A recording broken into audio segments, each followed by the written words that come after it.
Untuk Mas Hamim, Mas Bambang, ini adalah program hilirisasi. Kenapa saya berikan nama Jawa Food? Supaya ini makanan orang Jawa, Mas. Orang Jawa lama, bukan Jawa sekarang. Jawa Dwipa itu seluruh Nusantara. Zaman dulu. Ini hilirisasi, dan ini kita sudah panen dan kita sudah bisa membuat dan kita sudah bisa menjual. Nah, ini seperti ini, Mas. Kita punya tahapan-tahapan yang saya mau informasikan. Yang saya mau informasikan ini, Mas. Kalau saya ajak sampean ke sawah pakai besok kan. Nah, ini istimewa, Mas. Ini gantung ya, Mas ya. Ini gantung, Mas. Karena ini epifit. Kalau saya tidak ada yang gantung, bagaimana mau menjelaskan? Ini saking gampangnya, Mas. 2 hari saya keluar kota, tumbuh ya, biarin aja. Nah, ini, Mas. Ini epifit, Mas.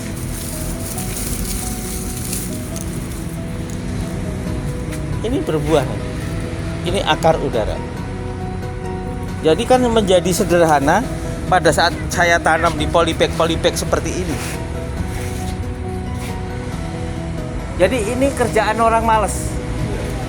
Nah, Tuhan sudah memberi kadar kalau orang malas. Jadinya ini, Mas, gula cair. Ini yang mahal, Mas. Ini gula cair. Boleh dibuka, boleh dicicipin. Kalau yang ini jangan memabukkan.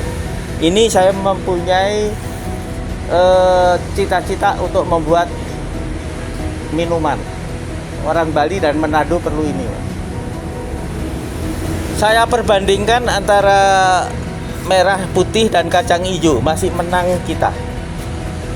Kacang hijau segini dengan sorghum segini, masih banyak kan sorghum. Nanti jadinya beras atau mau jadi apa. Dan bisa menjadi mie sorghum. Mie sorghum. Ini juga kemarin Mas Bambang udah ngajakin makan atau belum, saya nggak tahu. Tapi kemarin kita bicara bakpia sorghum. Oleh-oleh sehat dari Jogja.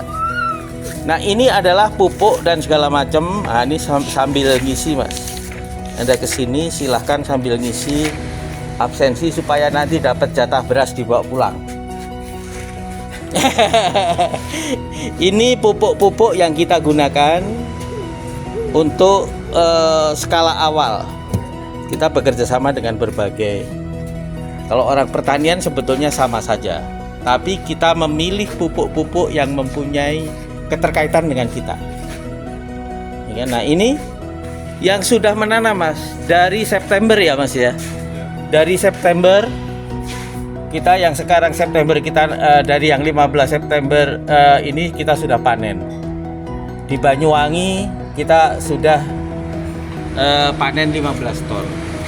Di Lampung kita sudah menanam, Pak Sandio Lampung ini pertama 1 hektar 30 Agustus, 5 hektar, 1 hektar, 5 hektar. Di Aceh juga kita 7 hektar. Ini sudah mulai panen. Dan kita sudah daya gunakan, jadi bukan sekedar panen. Kalau panen nggak ada yang beli, buat apa? Kita yang beli, Mas. Karena kita yang tahu kebutuhan. Tapi benihnya harus sesuai standar kita, Mas. Kita punya benih-benih yang sesuai dengan standar kita. Ini benih yang lokal. Untuk uji coba, ini benih untuk benih, Mas. Berbeda dengan benih yang untuk produksi. Berbeda lagi dengan benih yang untuk pakan burung. Gitu. Yang pertama kita tanam itu memang untuk pakan burung. Supaya burung konsentrasi ke situ karena enak. Nanti ada tanaman baru dia udah nggak berpikir. Nah, ini seperti itu. Nah, kita menyiapkan skala kecil. Kita juga menyiapkan ini. Memang saya menyisihkan yang unggul, Mas. Ini yang benih untuk benih nih, Mas. Ini berbeda dengan yang untuk ini nggak apa-apa ada kelapar. Kenapa? Karena ini organik. Ya kalau organik resikonya seperti ini. Tapi kelapar kan tidak makan biji. Dia berlindung di hangatnya antara biji. Tapi kan kita mau tanam. Selesai. Jadi nggak ada masalah. Nah, jadi seperti itu, Mas.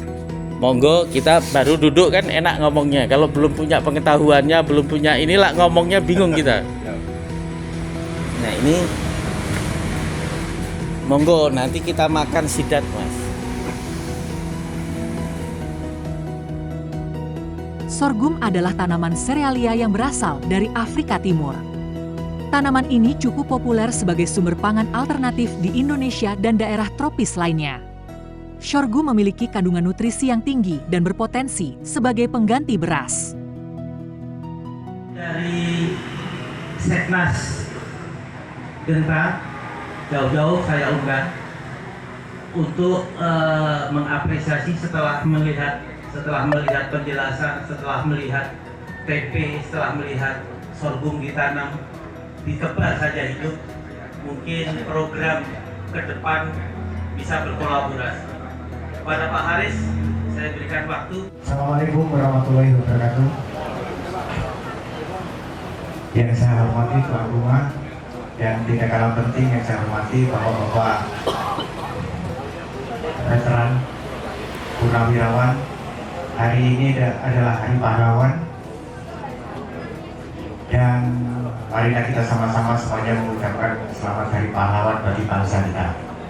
Semoga beliau di para pahlawan kita mendapatkan tempat yang terbaik. Dan yang tidak kalah penting, hari ini mari kita saksikan bahwa muncul pahlawan baru, pahlawan pangan. Mari kita beri tepuk tangan buat Pak Boy Arifin. Kenapa saya katakan bahwa Pak Boy dan tim yang telah melahirkan kembali, mengenalkan kembali sorghum,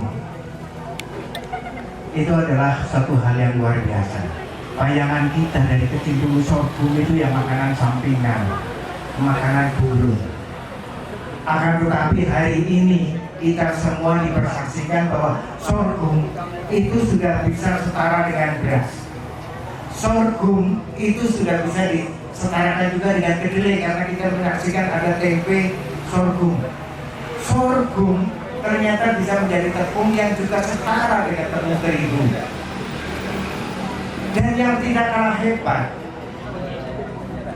sorghum ini bisa tumbuh di mana-mana.